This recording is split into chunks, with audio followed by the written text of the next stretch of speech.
समन्ता चक्रवालेषु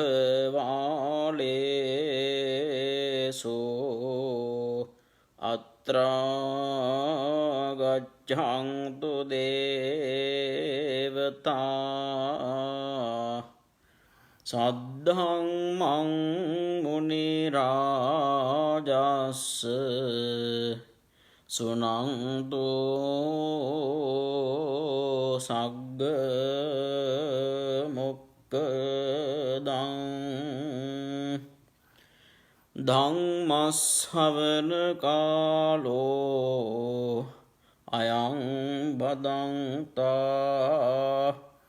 ධම්මස්සවන කාලෝ අයං බදන්තා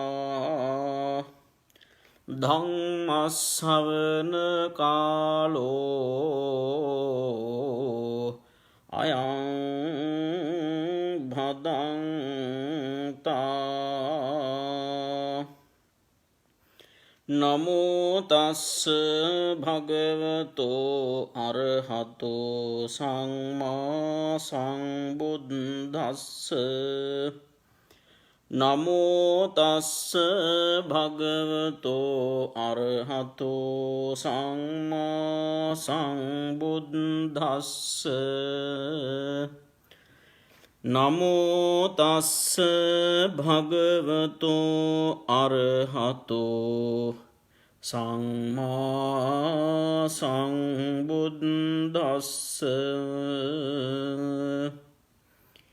ඒ භාග්‍යවත් අරිහත් සම්්‍යක් සම්බුද්ධ සර්වඥ රාජෝත්තමයාණන් වහන්සේට මම නමස්කාර කරමි. මාගේ නමස්කාරය වේවා. ඒතං භගවතා භාරාණසියං ඉසිපතනේ මිගදායේ අනුත්තරං ධම්මචක්ඛං පවත්තිතං අපපතිවත්තියා සමනේනවා බ්‍රාහ්මණේනවා දේවේනවා මාරේනවා බ්‍රහ්මුණාවා කේනචිවා ලෝකස්මින් ධර්මශ්‍රවණාබිලාසී ලෝකවාසී සදහවත් පින්නතුනි පින්වතියනි ගුණෝතුනි බෝසත් දරුවනි, අද අපි හැම කෙනෙක්ටම උතුම් දවසක් උදාව තිබෙන්නේ. බුද්ධ වර්ෂයෙන් 2564 වන වර්ෂයේ සමරනවා.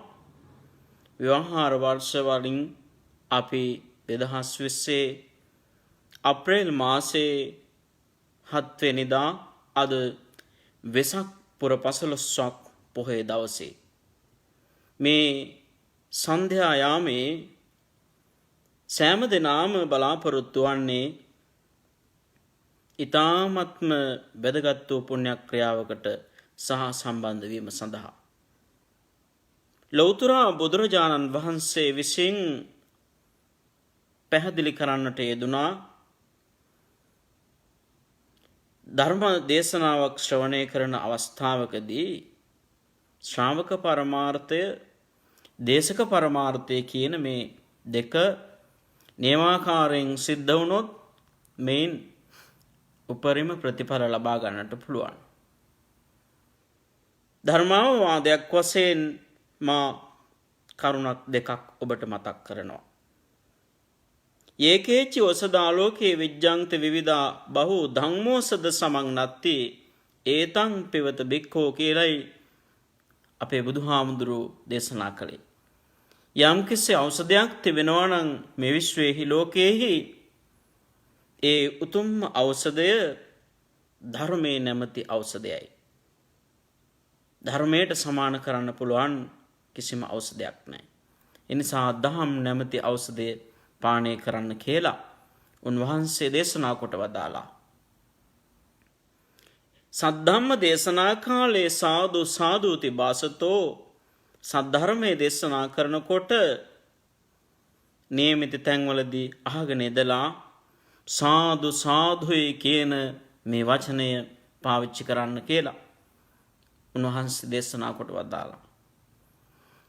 විශේෂයෙන් අද මේ උතුම් පුර පසළොස්වක පොහොය දවසේදී මා ඔබට කියලා දීමට බලාපොරොත්තු වන්නේ ධර්ම දේශනාව සඳහා මා පාදක කරගන්නට යෙදුණා අපේ බුදුරජාණන් වහන්සේ විසින් දේශනා කරන්නට යෙදුණු බුදුදහමේ මූලික ඉගැන්වීම වශයෙන් සඳහන් කරලා තිබෙන ධම්මචක්කප්පවත්තන සූත්‍රය.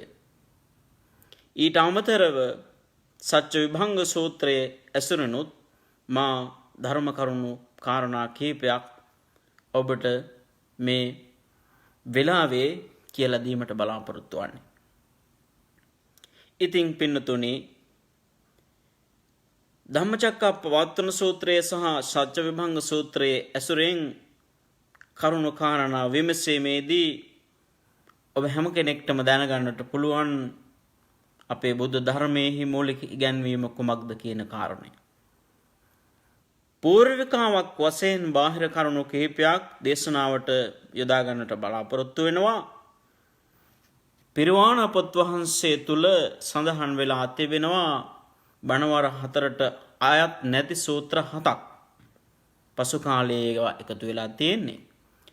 ධම්මචක්කප්පවත්තන සූත්‍රය සහ මහා සමය සූත්‍රය, ආලවක සූත්‍රය, කසේ භාරද්වාජ සූත්‍රය, පරාභව සූත්‍රය, වසල සූත්‍රය, සච්ච විභංග සූත්‍රය වශයෙන් එම සූත්‍ර 7 පිළිබඳව සඳහන් කරන්නට පුළුවන්.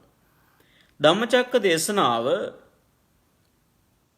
බුදුරජාණන් වහන්සේ බුද්ධත්වයට පත් වෙලා ඉක්බිතිව දේශනා කරන්නට යෙදුණු ප්‍රථම දේශනාව. එහි ඇතුළත් කරුණු විස්තර කරන අටුවාවක් වගේ සූත්‍රයක් තමයි සච්ච විභංගය කියලා සඳහන් කරන්නේ. සච්ච විභංග සූත්‍රය. බුදුරජාණන් වහන්සේගේ ඉගැන්වීම් වල අර්ථකථනයක් මෙහිදී දක්වලා තිබෙනවා. ධම්මචක්කප්පවත්තන සූත්‍රයට ඒ නම තබා තිබෙන්නේ ඇයිදැයි සිතා බැලීමද යෝග්‍ය කාරණාවක් බවට පත් වෙනවා. ධර්මයේ නැමැති රෝදය පෙරලීම. ඒ තේරුම ඇති වචනයක් මෙම දේශනාවට යොදන්නට හේතුවක් තිබෙන්නට ඇති කියලා අපිට නිගමනය කරන්න පුළුවන්. විනය මහාවග්ගපාළේ දැක්වෙන පරිදි ධම්මචක්කං පවත්තේතුං ගච්ඡාමි කාසීනං පුරං අන්ධභූතස්මින් ලෝකස්මින් අහච්ඡං අමතදුම් දුභින් ආදී වශයෙන් සඳහන් කරලා තිබෙනවා. මේ ප්‍රකාශයෙන් උපක නැමැති ඒ ආජීවකයාට ප්‍රකාශ කළේ කසීරට බරණැස් නුවර ඉසිපතන මිගදායට වඩින අතර මගදී මම ධර්මචක්‍රය පෙරලීම සඳහා කසීපුරය බලා යමේ කියන මේ කාරණයයි. අවිද්‍යාවෙන් අන්ධ වූ ලෝකයේහි අමා දහම් බෙරය ගසන් නෙමේ කියලා මේ දේශනාවේ සඳහන් වෙලා තිබෙනවා. ප්‍රථම ධර්ම දේශනාව ධම්මචක්‍රය පෙරලීම ලෙස හඳුන්වා දුන්නේ බුදුන් වහන්සේම බවයි එයින් අපට පෙනී යන්නේ. සිදුහත් කුමරුට නම් තබන දිනේ එකතු බමුණන් 108 දෙනාගෙන් බාලම තැනැත්තා වූයේ කොණ්ඩඤ්ඤ බමුණානි. කොණ්ඩඤ්ඤ බමුණා.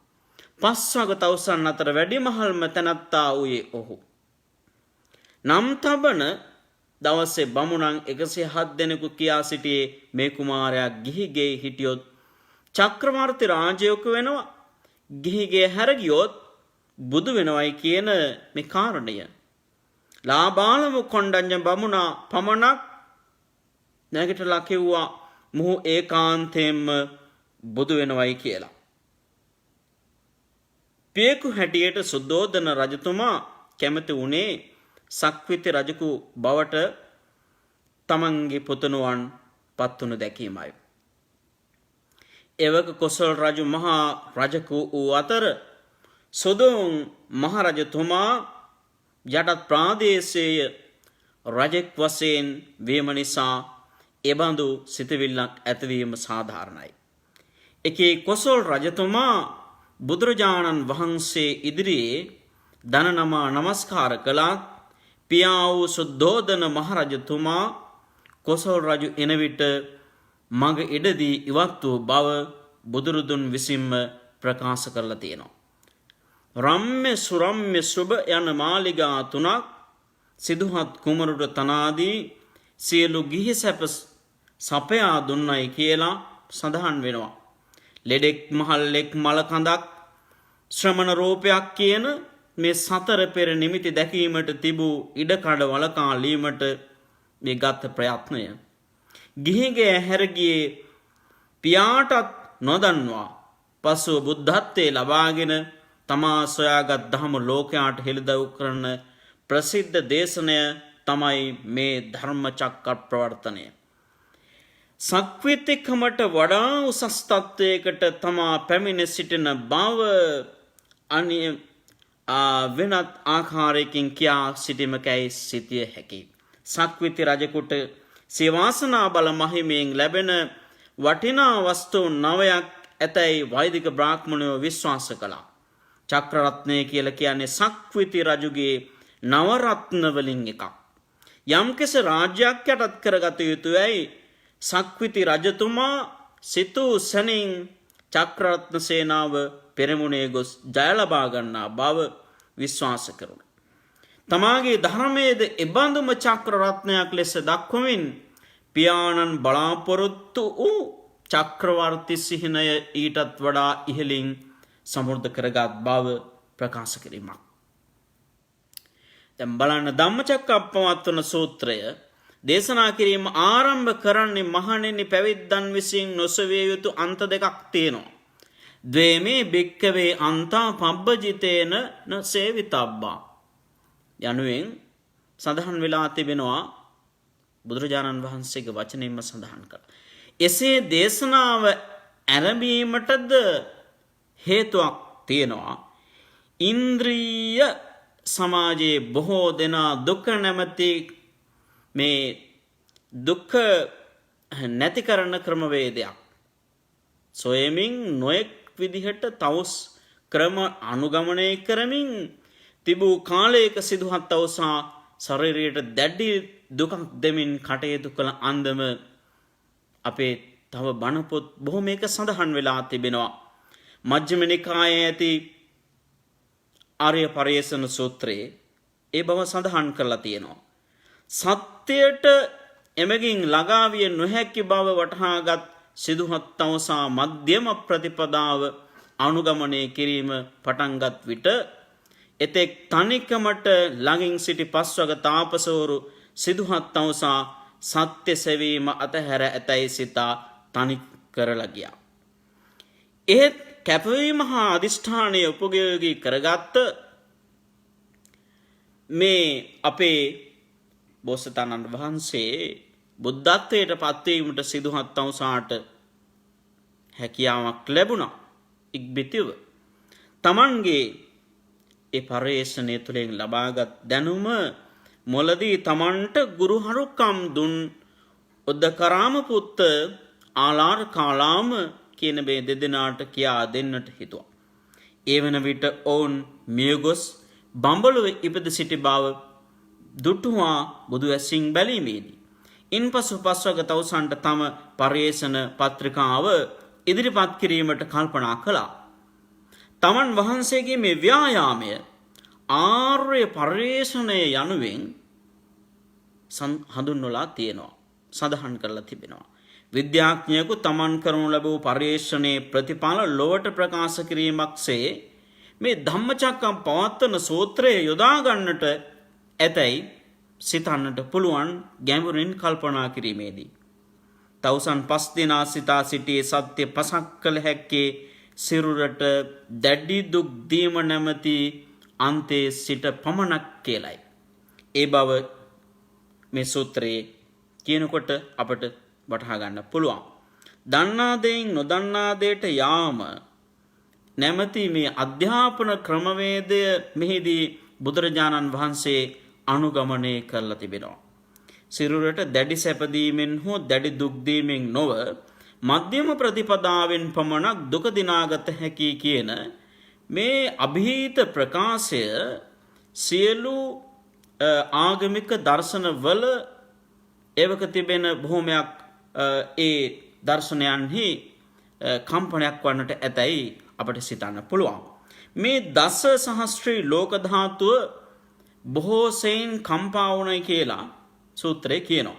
අතිශයින්ම කම්පා වෙලා තිබෙනවා. විශේෂයෙන්ම කම්පිත වුණා.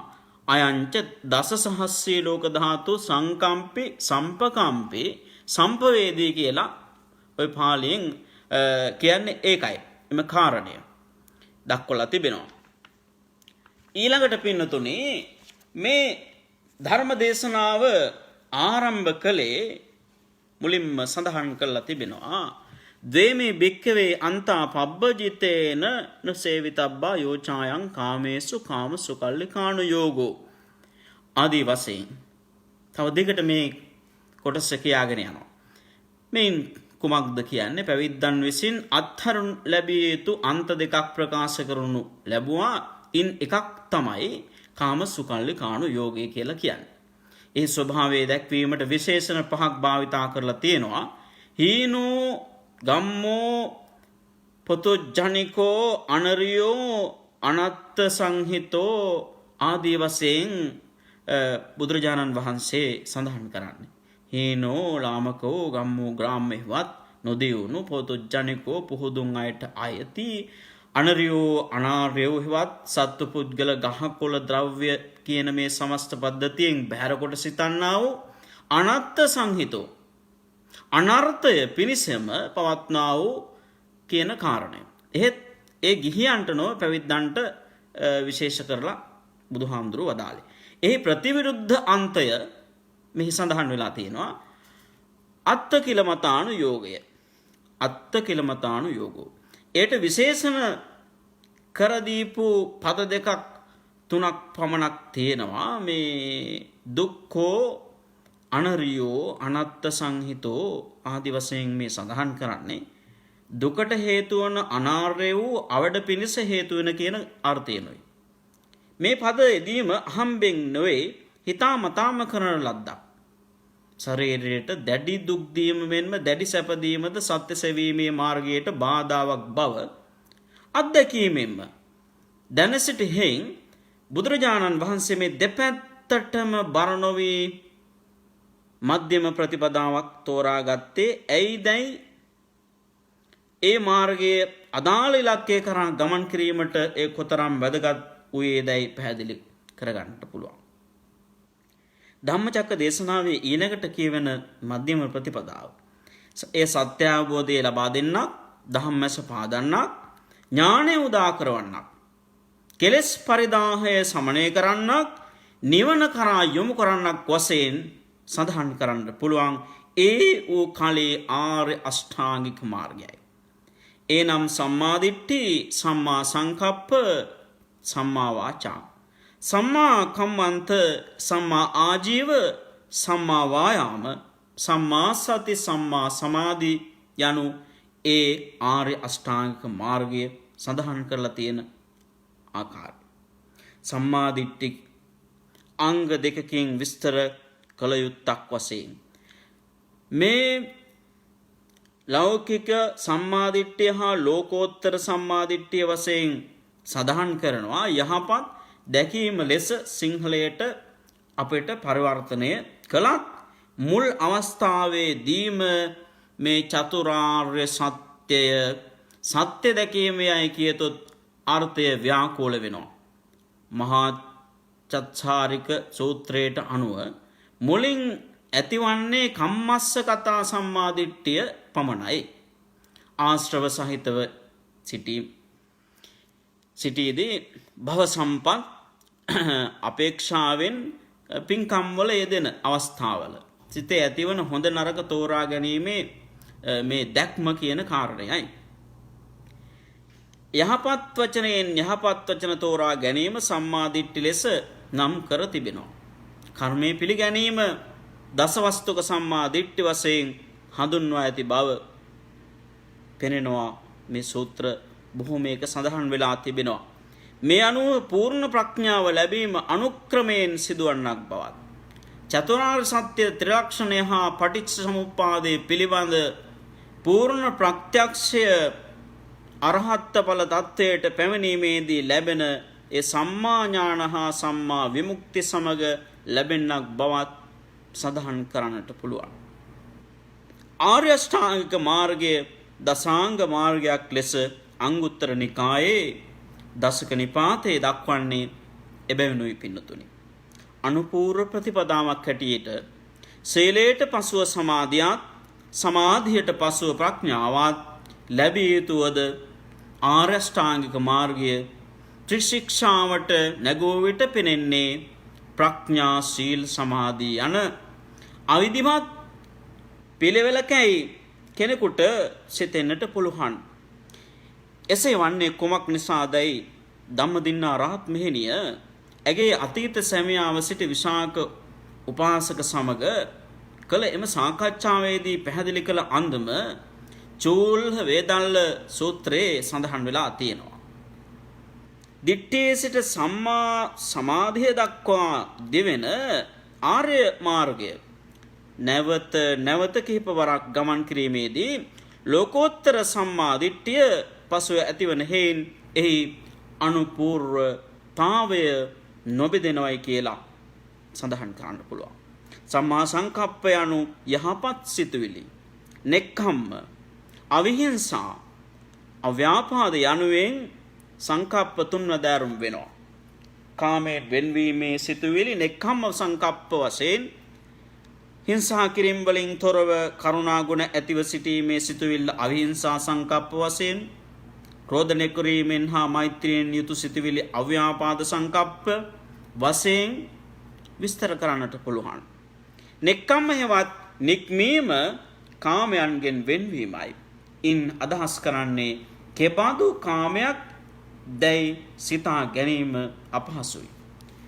එයට හේතුව ඇස කන නාසය දිව ශරීරය යන ඉන්ද්‍රයන්ගෙන් මේ ගන්න අරමුණු පංචකාම වස්තුන් ලෙස සලකන බැවින් ඒවායින් වැළකී සිටීමට නම් ජීවිතයෙන් පලා යා යුතුයයි සිතන බැවින්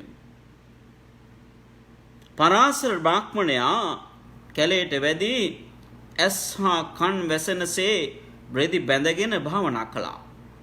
ඔහුගේ ගෝලයා වූ උත්තර මානවක දිනක් බුදුන් හමුවේ ඒ බව සඳහන් කළා. කෙසේනම් අන්ධයන් හා බිහිරන් ඉක්මනින් මේ දුක්ඛ නිරෝධය ලැබිය යුතු නොවේදයි බුදුහාමුදුරුවෝ ප්‍රශ්න කරනවා. මේ ලෝකේ මේ සමාජයේ සිටිමින් තමන්ගේ ඉන්ද්‍රයන් හික්මවා ගැනීම වඩා අර්ථවත් බව පෙන්වා දුන්නා. කාන්තාවන්, ගංගා, ඇලදොල ආදී මේ විචිත්‍ර වස්තු කිසිවක් කාමයේ නොවේ පින්නතුනි. මිනිසාගේ සිතේ ඇතිවන රාගී සිතුවිලි තමයි කාමය කියලා කියන්නේ.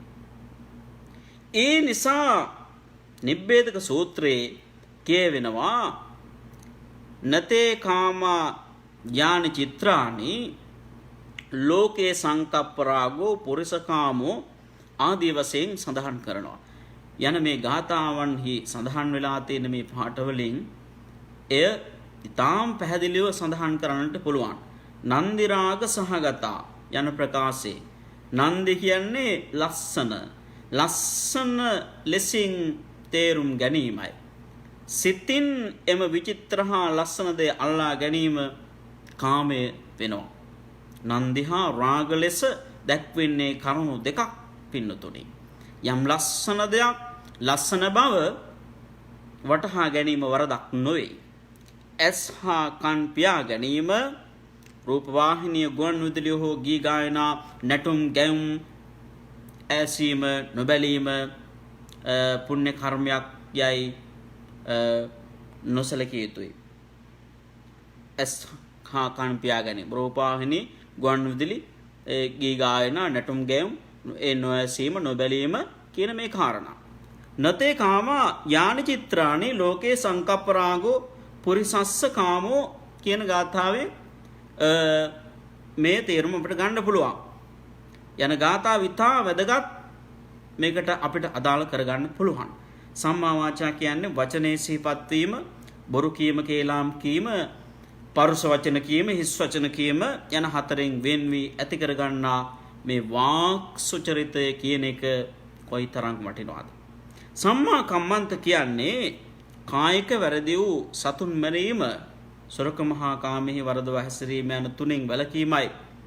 සම්මා ආජීවය කියලා කියන්නේ වැරදි ජීවන ක්‍රම වූ සතුන් මස් පිණිස විකිණීම, මත්ද්‍රව්‍ය වෙළඳාම, වසවිස වෙළඳාම, තරාද වලින් වංචා කිරීම වැනි ක්‍රියාවලින් වැළකී සිටීම.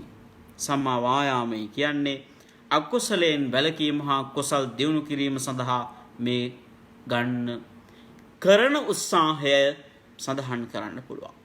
සම්මා සති, සම්මා සමාධි දෙක මනසිහි හේවත් සති සම්පජඤ්ඤය හා යහපත් චිත්ත සමාධිය බවට පත් වෙන්නේ. ආර්ය සත්‍ය සතර ගැනද අනුතුරුව සඳහන් කරනවා. දුක්ඛ සමුදය නිරෝධ මාර්ගයේ යන මේ ආර්ය සත්‍ය හතරේ දුක්ඛ නිරෝධගාමිනී පටිපදා මේ විස්තරය. ආර්ය අෂ්ටාංගික මාර්ගයේ වත් මධ්‍යම ප්‍රතිපදාව. දුක්ඛ සත්‍ය විස්තර කරද්දී ජාති දුක, ජරා දුක, ව්‍යාධි දුක, මරණ දුක කියලා මේ බොහෝම කාරණාවන් විස්තර කරනවා. අප්‍රයයන් හා එක්වීමේ දුක, ළඟට ප්‍රයයන්ගෙන් වෙන්වීමේ දුක, ප්‍රාර්ථනා ඉෂ්ට නොවීමේ දුක, මේ කියන කරුණු 7 අවසානයේ පංච උපාදානස්කන්ධය දුකයි කියලා බුදුහාමුදුරුවෝ දේශනා කළා. බුද්ධ දේශනාවේ කිසි තැනක පංචස්කන්ධයේ දුකක් යයි කියලා නැහැ පින්නතුනේ සඳහන් කරලා.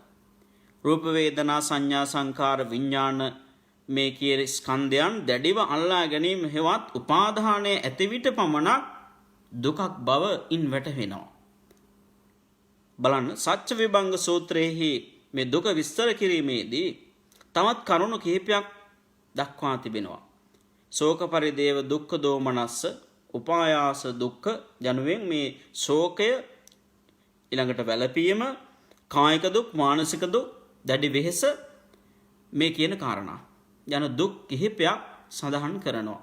මෙහි ධම්මචක්කපවත්තන සූත්‍රයේහි මෙන් අප්‍රිය සංපයෝග හා ප්‍රිය විපයෝග දුක් දෙක දක්වා නැහැ.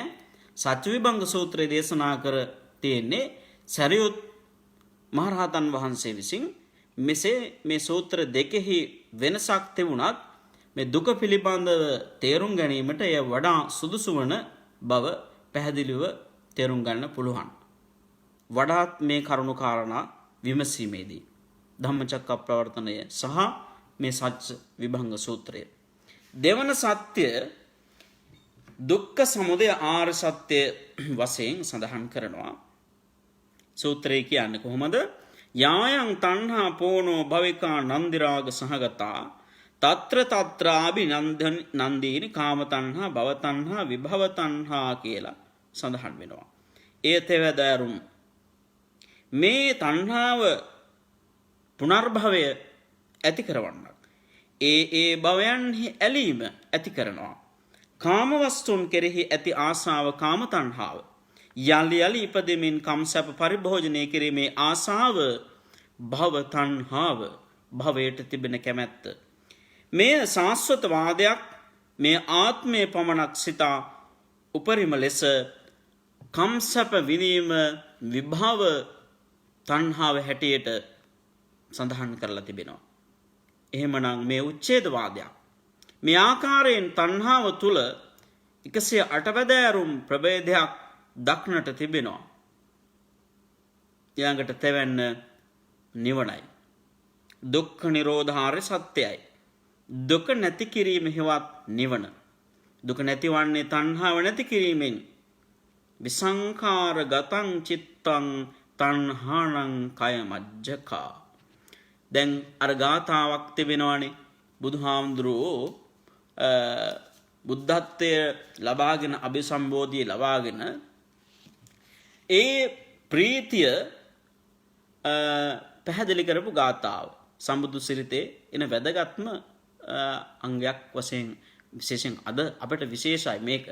මේ ගාථාව අපි දැනගන්නට ඕන. අනේක ජාති සංසාරං සන්දාවිස්සං අනිබ්බිසං ගහකාරක දිට්ඨෝසි පුනගේහං නකාහසි සබ්බාතේ පාසුකා බග්ගා ගහකූටං විසංකිතං විසංකාර ගතං චිත්තං තණ්හානං කය මජ්ජගාත. මේ ගාථාව. එතකොට මේ ගාථාවෙන් වැදගත් වූ අදහසක් කියවෙනවා. දැන් එහි අවසානයේට කියුණානේ විසංකාර ගතං චිත්තං තණ්හානං කය මජ්ජගා. සම්බුද්ධත්වයට පත්ව දේශනා කරන ලද ප්‍රථම උදානය. ප්‍රථම ඒ වාක්‍ය මනවින් පැහැදිලි කරලා තිබෙනවා. තණ්හක්කයෝති නිබ්බාණං. තණ්හක්කයෝ දාසක්කයෝ මොහක්කයෝ නිබ්බාණං යනුවෙන් ඇති මේ විග්‍රහයේ තණ්හාව, ද්වේෂය හා මෝහය යන මේ ත්‍වෑදෑරුම් ක්ලේශයන් නැති කිරීම නිවන බව පෙන්වා දීලා තිබෙනවා. එසේම නිවන් අවබෝධ කිරීමේදී සංයෝජන නමින් හැඳින්වෙන මේ නිවන වළකන කරුණු 6ක් සම්පූර්ණයෙන්ම වාගේ නැති වෙනවා. එනම් සක්කාය දිට්ඨි, ළඟට විචිකිච්ඡා, සීලබ්බත පරාමාස, කාමරාග, ව්‍යාපාද, රූපරාග, අරූපරාග, මාන, උද්ධච්ච, අවිජ්ජා කියන මේ කාරණා. මේවායින් මුල් සංයෝජන 5 ඕරං භාගීය ලෙසත් ඉතිරි සංයෝජන 5 උදම් භාගීය ලෙසත් වෙන් කරලා දක්වලා තිබෙනවා. සෝහාන් වීමේදී මුල් සංයෝජන 3 ප්‍රහීන වෙනවයි කියලා සඳහන් වෙන්නේ. 3 වන හා 4 වන සංයෝජන 2 සකෘදාගාමී මාර්ගයේදී යටපත් වීමක් සිදු වෙනවා. එහෙත් එම දෙක සම්පූර්ණයෙන්ම ප්‍රහීන වන්නේ මේ අනාගාමී කියන தත්ත්වයටපත් වීමේදී. ඉතිරි සංයෝජන 5 සම්පූර්ණයෙන්ම ප්‍රහීන වන්නේ රහත් ඵලයටපත් වීමෙන් පිටුව. රතන සූත්‍රයේදීත් සඳහන් කරලා තිබෙනවානේ. ගාතාවක් තියෙනවා. ඔබ දන්නවා හැම කෙනාම. කීනං පුරාණං නවං නත්ති සම්භවං කියන ගාතාව. විරත් චිත්ත ආයතිකයේ බස්මි. කීනං පුරාණං කියන්නේ කුමක්ද? මේ කෙටි විග්‍රහය නිවන අවබෝධ කිරීමෙන් වන මේ විපර්යාසයත් පිරිනැවීමෙන් පසු රහතන් වහන්සේට යන මේ විපර්යාසයත් මනවින් විග්‍රහ කරපු තන. පැරණි සියලුම කර්ම බීජ නැති වෙනවා. මේ රහත් කියන தത്വයටපත් වුනහම නවතම කර්ම බීජ රැස් වෙන්නේ නැහැ. යලි උපතක් නැහැ. නිදසුනක් වශයෙන් දක්වනවා නම් දැල් වෙන පහන සඳහන් දක්වන්න පුළුවන්. තෙල් අවසානයේ විට පහන් සිලුවන විල යනවා. එමගිනි සිලුව කොහි ගියාදයි අපිට දක්වන්නට පුළුවන් කමක් නැහැ, කියන්න පුළුවන් කමක් නැහැ.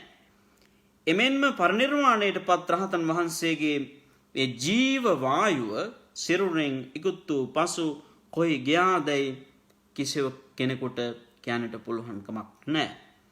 පරිනිර්වාණය දෑදෑරුම් වෙනවා. නිවන අවබෝධ කරන විට කෙලෙස් ක්ෂය වන බැවින් ඒ හඳුන්වන්නේ ක්ලේශ පරිනිර්වාණය කියන මේ නමින්. ඒක මේ නිවන විස්තර කිරීමේදී සඳහන් කරලා තියෙනවා. මේ සෝපදිශේෂ පරිනිර්වාණය සහ අනුපදිශේෂමින් නිවනේ ප්‍රභේද දෙක විස්තර කිරීමේදී පැහැදිලිව දක්වලා තිබෙනවා. ක්ලේශ පරිනිර්වාණය නමින් ඒ නම් කුමක්ද? මේ සෝපදිශේෂ පරිනිර්වාණය. ඉන්පසු සිරුර පමණක් ඉතුරු වී යලි උපතක් නොවන පරිදි පිරිනුවන් පෑමක් පිළිබඳ සඳහන් වෙනවා. ඒක අනුපදිශේෂ පරිනිර්වාණය. පැවිදි වීම කෙලෙස් ප්‍රහීන කිරීමට පහසුවක් වන්නේ එම ප්‍රතිපත්ති පහසුවෙන් සම්පූර්ණ කරගත හැකි බැවිනුයි. එහෙත් මේ ගිහි ජීවිතය ගත කරන අයටත් මාර්ගඵල ලබා ගැනීමට බුදුදහමේ බාධාවක් නම් නැහැ කවදාකවත්. මේ ලබා ගන්න පුළුවන්. සෝහාන්, සකෘදාගාමි, අනාගාමි මේ ආදි වශයෙන් මේ මාර්ග ඵලයන්ට පත්තු ගිහි පින්වත් හා පින්වතියන් පිළිබඳව තොරතුරු බෞද්ධ පොත්පත් බොහොමයක සඳහන් වෙලා තියෙනවා. ධර්මයේ සඳහන් වෙලා තිබෙනවා. පින්නතුන් අහලා තිබෙනවානේ විශාකා සිටු දේවිය, බන්දුල මල්ලිකා, කොජ්ජුත්තරා, සාමාවතී විසවාදී මේ කාන්තාව. එපමණක් නෙවෙයි මහා සිටුවරු රජවරු ඒ වගේම මහා ගම්පතින් අනේ පිටු සිටුතුමා වගේ අය ඒක විශාක සිටුතුමා ඒ වගේම බිම්බිසාර මහරජතුමා රාජාරාජ මහා මාත්‍යා ආදී මේ මාර්ගඵල ලබා ගත ආකාරය උපක නැමැති ආජීවකයාද බුදුරුදුන් වෙත පැමිණ පැවිදි වීමේ මේ දී අනාගාමී බවට පත් උනායි කියලා බණ පොත්පත්වල සඳහන් වෙලා තියෙනවා. එසේම මේ සන්තති නැමැති ඇමතිවරයා රහත්තුවත් පැවිදි නොවූ බැවින් 7 වන දිනේදී ප්‍රාතිහාර්ය දක්වා පිරිනිවන් පෑ බව සඳහන් වෙලා තිබෙනවා. මේ ආදී නිදසුන් බොහොමයකින් පැහැදිලි වෙන්නේ ගිහි භාවය ගිහි ස්වභාවය මාර්ගඵල ලබා ගැනීමට බාධාවක් නොවන බව. ඉතින් බලන්න පින්නතුනේ මේ ඊළඟට මේ සූත්‍රය විස්තර කරනවා ත්‍රිපරිවට්ටං ද්වාදශාකාරං කියලා චතුරාර්ය සත්‍ය අංග 12කට බෙදා තියෙනවා. සත්‍ය ඥාන, කෘත්‍ය ඥාන හා කෘතඥාන ලෙස ආර්ය සත්‍ය සතර බෙදා දැක්වීමක් කරලා තිබෙනවා. වෙන වෙනම විභාග කරලා බෙදා දක්වලා තිබෙනවා මේ කාරණාවන්. දුක දුක ලෙස දැන ගැනීම. ඒ පිරිසිදු දැනගත යුතු බව දැනීම. පිරිසිදු දැනගත් බව දැන ගැනීම යනුවෙන් මේ සත්‍ය හතරම කෘත්‍ය සත්‍ය කෘත ලෙස දැනගත් විට 12 වදාරුම් වන ආකාරයක් මේ සූත්‍රයේ කියනවා. ධම්මචක්ක දේශනාව අවසානයේදී කොණ්ඩඤ්ඤ තවසා සෝහන් වුණා. ආයස්මතෝ කොණ්ඩඤ්ඤස්ස විරජං වේතමලං ධම්මචක්කුං උදපාදි. සූත්‍රය කියන්නේ එහෙම යංකින්ච සමුදය ධම්මං සම්බන්තං නිරෝධ ධම්මන්ති. විස්තරාත්මකෝ මේ දේශනාව කළ කල්හි එය ඇසූ ආයුෂ්මත් කොණ්ඩඤ්ඤයන්ගේ කෙලෙස් දූවිලි නැති වී දහම් ඇස පහළ වුණයි කියලා ධර්මයේ සඳහන් වෙන්නේ.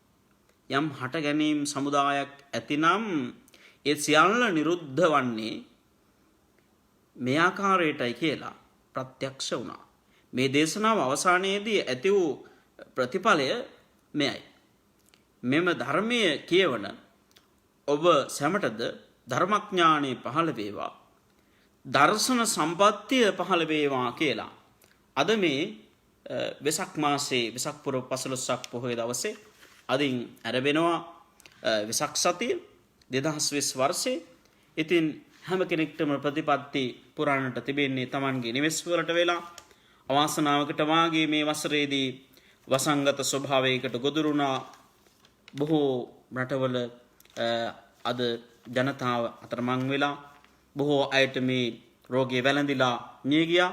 COVID-19 මේ කොරෝනා තත්ත්වය හේතු කොටගෙන. ඉතින් මේ විදිහේ ස්වභාවික විපත් නැවතත් අපට අහන්නට දකින්නටවත් නොලැබේවා. ඒ වගේම ඒ හදිසි අභාවයන්ට පත්වෙච්ච ඒ සියලු දෙනාට අකල් මරණ සසරේදී නොවේවා. මේ වගේ වසංගත ස්වභාවයන්ට පත් නොවේවා. අපි විශේෂ පැතුම් ප්‍රාර්ථනා කීපයක් මේ විදි අවස්ථාවක ඇති කර ගන්නට ඕනේ. දැන් මේ වෙසක් පුර 15ක් පොහේ නිමිති කරගෙන ඔබට මේ ධර්ම කරුණු කාරණා කීපයක් මා කියලා දුන්නේ. ධම්මචක්කප්පවත්තන සූත්‍රය සහ සත්‍යවිභංග සූත්‍ර දේශනාව ඇසුරෙන් බුදුදහමේ මූලික හරය පිළිබඳ යම්කිසි අවබෝධයක්.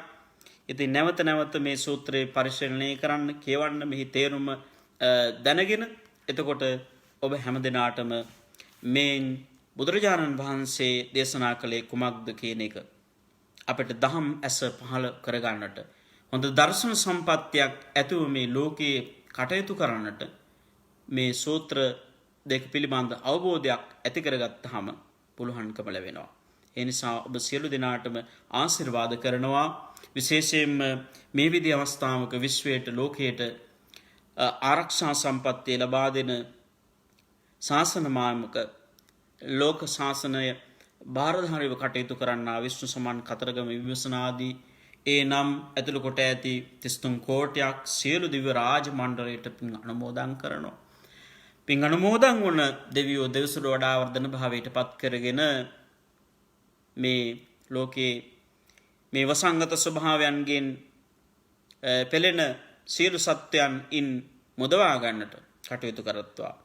දෙවිසුරු වඩා වර්ධන භාවයට පත් කරගන්න දෙවියෝ පින් අනුමෝදන් වෙලා පින්පඬුරක් වශයෙන් සියලු දෙනාට නිබද හාත්පස ආරක්ෂා සම්පත්තිය සලසා දෙනු ලබත්වා කියලා දෝතුපුරා සාදු කියලා අපි විශ්වයට දෙවියන්ට අපි පින් අනුමෝදන් කරන්නට ඕනේ.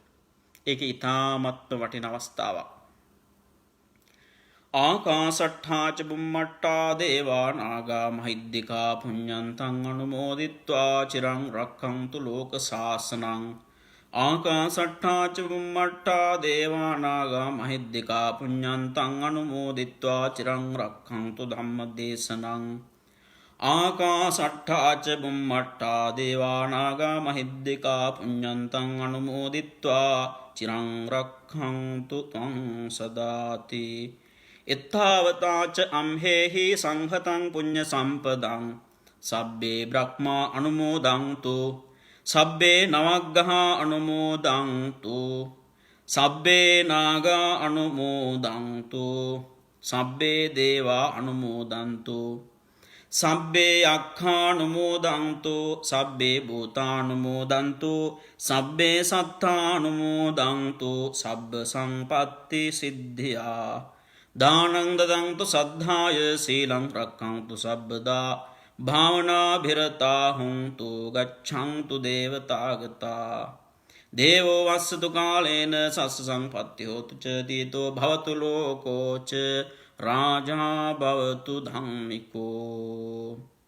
දෙවියන්ට එසේ අපි පින් අනුමෝදන් කළා. ඊළඟට අපේ නමින් මේ පරලෝකීය වර්ග ප්‍රවේණිගත ගුරු දෙමාපියාදීන් බොහෝමයක් පින් බලාපොරොත්තුවෙන් සිටිනවා. ඒ සියලු දෙනාට නමින් සිහිපත් කරගන්න ඒ ඔබගේ නමින් මිය පරලෝකීය මව්පිය ඔබේ පාර්ශ්වයෙන් මියගිය සියලු දෙනා ගුරු දෙමාපියාදීන් සියලු දෙනාට පින් අනුමෝදන් කරමු. ඔවුන් දුකින් අත මිදේවා, සැපතටපත් වේවා. සසරේ හැම ආත්ම භාවයකම දීර්ඝායු සම්පන්නිය ලබාගෙන කටයුතු කරන්නට සියලු දෙනාට මේ පින් හේතු ආසනාව වේවා. එනිසා ඒ සියලු මියගේ ඥාතීන්ගේ හාත්පස නිබඳ ආරක්ෂාව ඔබ සියලු දෙනාට හිමි වෙනවා. ඒ නම් ගොත් සිහිපත් කරගෙන ඒ ඥාතිත්වයන් අනුව සලකාගෙන ඒ සියලු දෙනාට පින් අනුමෝදන් කරමු. අවසන දෙව් මිනිස් සැප උතුම් නිවන් සාධනය කරගන්නට මියගිය සියලු ඥාතීන්ට ගුරු දෙමාපියාදීන්ට මේ පින් හේතු ආසනාව වේවායි කියන අදහසින් අපි සාදු කියලා දොතු පුරා පින් දෙමු. ඉදම්මේ ඥාතිනං හෝතු සුඛිතා හුන්තු ඥාතයෝ. ඉදම්මේ ඥාතිනං හෝතු සුඛිතා හුන්තු ඥාතයෝ. ඉදං ඥාතිනං හෝතු සුඛිතා හුන්තු ඥාතයෝ.